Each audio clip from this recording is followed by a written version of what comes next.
तो हाय दोस्तों, आज हम इस वीडियो में आप लोगों के लिए लेकर आए हैं। ठीक है कि वेगनर का महाद्वीपीय सिद्धांत क्या है। ठीक, जब महाद्वीपों की उत्पत्ति हुई थी तो कैसे हुई थी।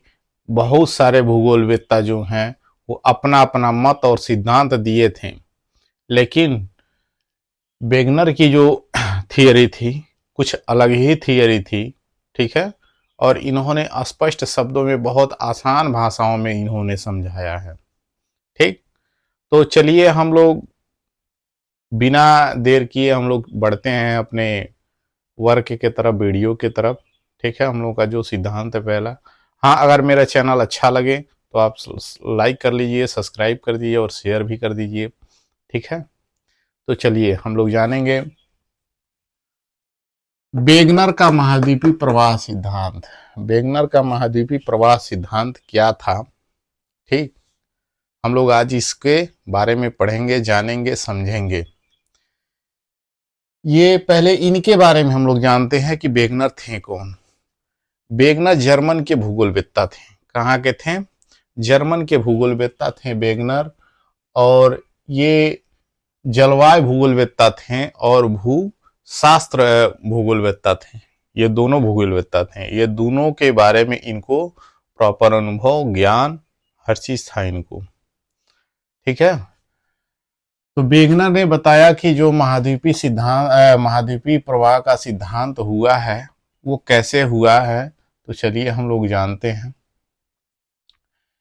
इन्होंने अपने थियरी में बताया कि जब इन्होंने कहा कि जब प्रवाह सिद्धांत जो है, प्रवाह, पहली बात तो इनका जो सिद्धांत है वो प्रवाह सिद्धांत है। प्रवाह सिद्धांत, ठीक है, प्रवाह सिद्धांत। हाँ, इन्होंने अपने सिद्धांत का प्रतिपादन 1912 ईस्वी में किया था। 1912 ईस्वी में किया था, लेकिन उस समय जब महायुद्ध हुआ था तो, लेकिन 1912 में इन्होंने किया था। ठीक है, और इनको ये सिद्धांत का प्रतिपादन किया था, लेकिन इनको जाना पढ़ने कब से लगा गया? 1915 से। ठीक ना, 1915 ईस्वी से हम लोग पढ़ने लगे इनका जो सिद्धांत था। ठीक, लेकिन जब महायुद्ध हुआ था तो उस समय इनका जो सिद्धांत था उस पर विचार नहीं किया गया। इनका जो सिद्धांत था उस पर विचार नहीं किए लोग, तो बहुत ज़्यादा विशद विचार नहीं किया गया। लेकिन इन्होंने क्या किया कि अपनी इनकी जो पुस्तक थी, डाई इंसिटेंट हग डेयर, ठीक ना, कॉन्टिनेंट एंड ओजन, ये जो बुक थी इनकी, इस बुक में पूरा विस्तृत इन्होंने बताया था।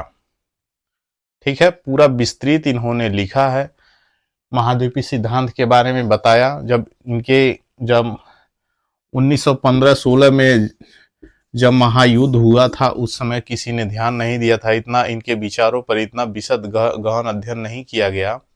ठीक ना, तो इन्होंने अपनी पुस्तक में जिक्र कर दिया था। अपनी पुस्तक में इन्होंने जिक्र कर दिया था। इन्होंने बताया कि जब महासागरों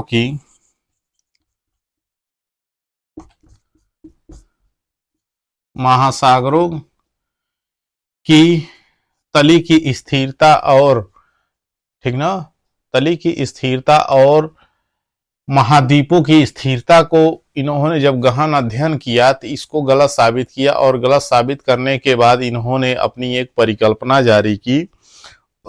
उस परिकल्पना का नाम स्थापित किया। इनकी परिकल्पना था प्रतिस्थापना परिकल्पना। इसको गलत साबित करके इन्होंने परिकल्पना स्थापना इन्होंने जारी किया। इन्होंने परिकल्पना, अपना एक परिकल्पना दिया। ठीक है, चलिए हम लोग आगे चलते हैं। ये इनकी पुस्तक है।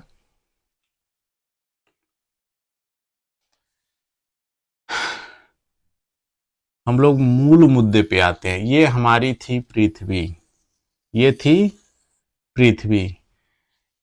पृथ्वी ये हमारी थी जब इन्होंने बताया कि जब दो प्लेटों का खिसकाव हुआ, ठीक है। पहले क्या था, पहले ठीक ना, पृथ्वी ऐसे कुछ ऐसे थी,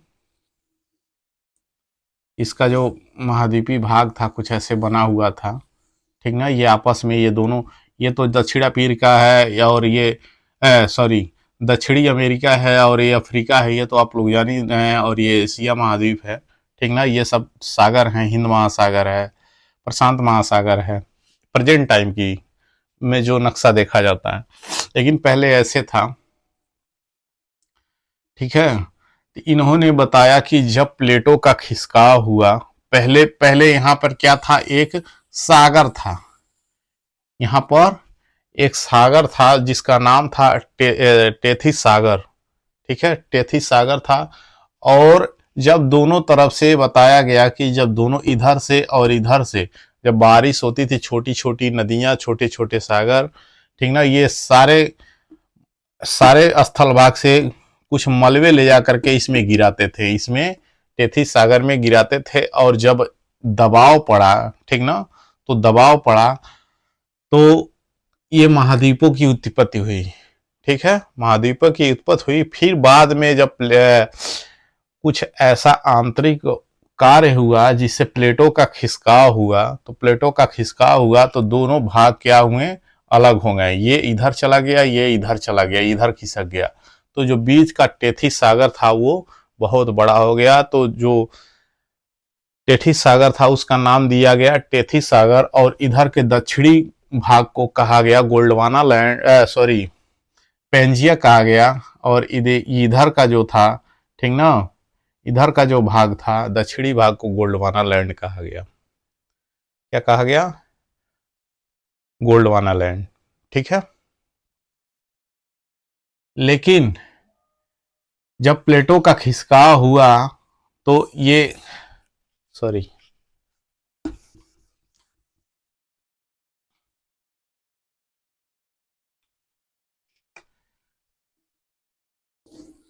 लेकिन जब प्लेटों का खिसकाव हुआ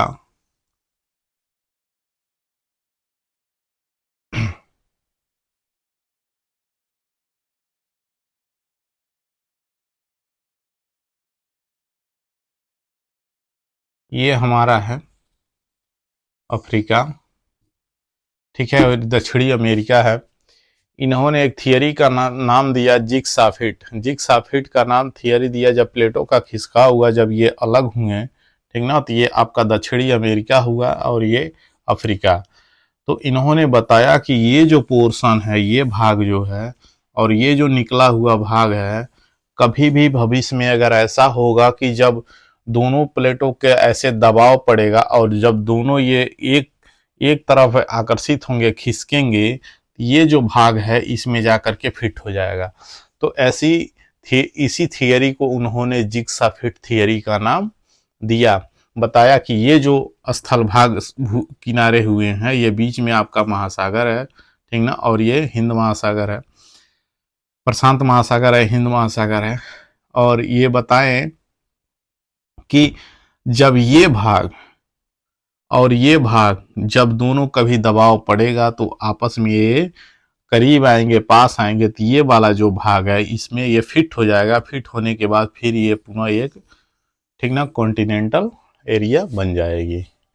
उन्होंने ये भविष्य की बात की, बताई है, ठीक है। तो इनकी थियरी वेगनर की, अल्फ्रेड वेगनर की थियरी काफ़ी अच्छी रही है, ठीक है। और हमने बहुत डिटेल में नहीं समझा, डिटेल में क्या, बहुत कुछ है इसमें। हम लोग जो मुख्य मुख्य चीज़ें हैं शॉर्ट में मैंने वही पढ़ा है और एग्जाम में यही पूछा भी जाता है, ठीक है। परिकल्पना प्रतिस्थापना किनका था, प्रवास सिद्धांत किनका था, वेगनर का कौन सा सिद्धांत था, प्रवास सिद्धांत, यही सब एग्जाम में पूछे। जिग्सा फिट किनकी थियरी थी, तो अल्फ्रेड वेगनर की थियरी थी, ठीक ना। यही क्वेश्चन, इतना ही क्वेश्चन बनता है, इससे ज़्यादा क्वेश्चन नहीं बनता है।